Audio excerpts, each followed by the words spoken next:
viewers. Welcome back to another episode of CUTS Adda. And today we are going to discuss the ramifications of the India-Pakistan conflict. We have with us retired Lieutenant General Arvinder Singh Lamba, former Vice Chief of Army Staff, a veteran who had served the Indian Army with distinction for over more than 4 decades. We welcome you, sir.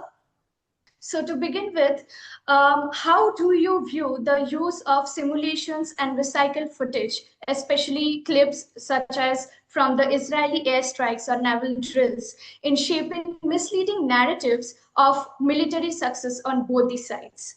Over to you, sir. We see that false narratives have been shaping perceptions of conflict and military history ever since war happened. You take it to from Mahabharata, you take it to the recent Cold War, the war on terror, and the most recent Russia-Ukraine war, which has reflected different levels of narratives and counter narratives, and most of them, one would dare to say, may not be correct. So the first impression that comes to us is everybody hopes to make a victory first over the enemy and his people before actually executing a military history for a reason probably they do not think themselves capable of accomplishing. We see that wars and their impressions are led by victories or losses as declared by either sides.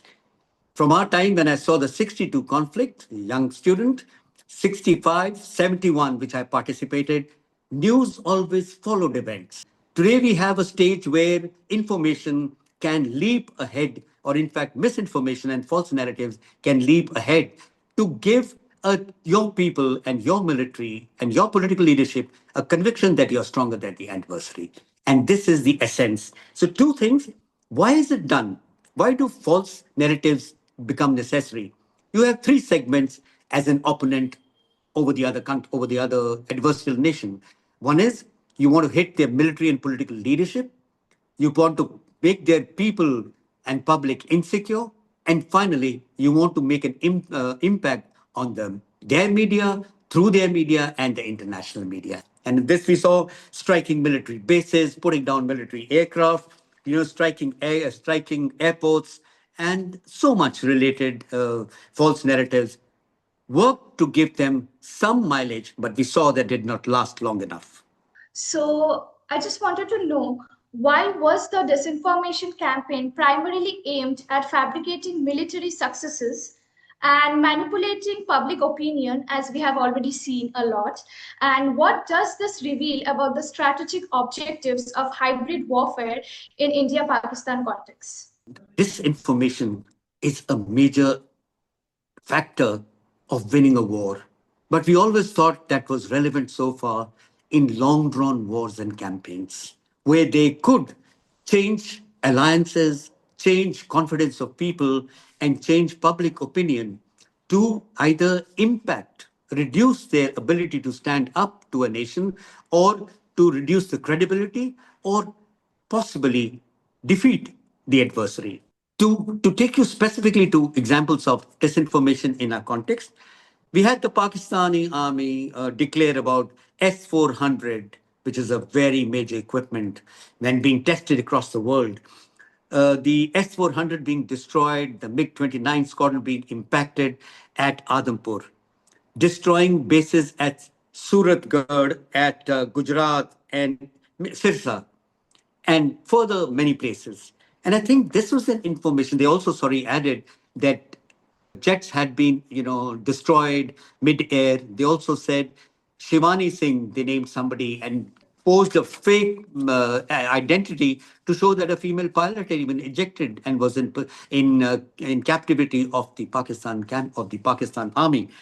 This entire disinformation couldn't stand its ground. It's the nation against whom you are pitched will always matter. And we have in India a nation known for its credibility in sharing the truth, sharing the right, and sharing all this like it happened for the first time from offices of the political leadership, the military leadership like the DGMOs and related military operations, and Media ultimately that caught up with what the truth was. Because disinformation can be built anytime and credibility given. My last point on this is we saw for the first time a nation like our adversary throw out disinformation within hours of outbreak of hostilities. Well, that is absolutely unique and unprecedented.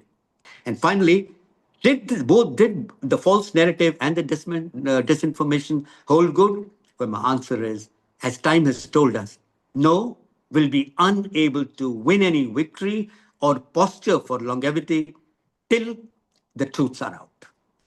And thank you, Arvind sir, for taking out your time and sharing your thoughts with us today.